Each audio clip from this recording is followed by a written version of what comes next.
উচ্ছন্ন কুলধৰ্মানং মনুষ্যানং জনাৰ্দন নৰকে নিয়তং বাস ভবত্তিত্ব নুশুশ্ৰম।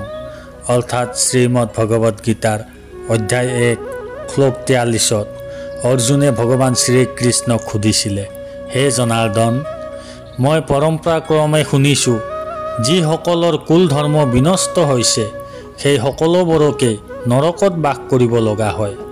তাৎপৰ্য, অৰ্জুনৰ সমস্ত যুক্তি তৰ্ক তেওঁৰ অভিজ্ঞতাৰ ওপৰত নহয়, পক্ষান্তৰভাৱে সাধুসন্ত মহাৰাজ আদি সকলৰ পৰা আহৰণ কৰা জ্ঞানৰ ভিত্তিতহে এই যুক্তি দেখুৱাইছিল।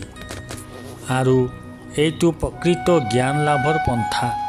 আৰু প্ৰকৃত জ্ঞান যি ব্যক্তিয়ে উপলব্ধি কৰিছে তেওঁ তত্ত্বাৱধান শিক্ষা লাভ নকৰিলে এনেকুৱা ধৰণৰ প্ৰকৃত জ্ঞানৰ বিষয়ে উন্নত হ'ব নোৱাৰে।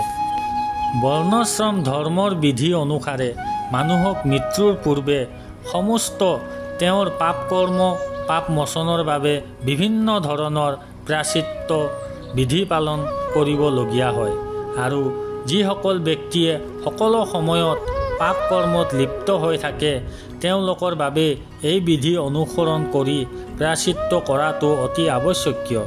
কাৰণ প্ৰায়শ্চিত্ত নকৰিলে তেওঁলোক পাপৰ ফলস্বৰূপে নৰকত বাস কৰিবলগীয়া হয় আৰু নানা ধৰণৰ দুখ কষ্ট ভোগ কৰিবলগীয়া হয়।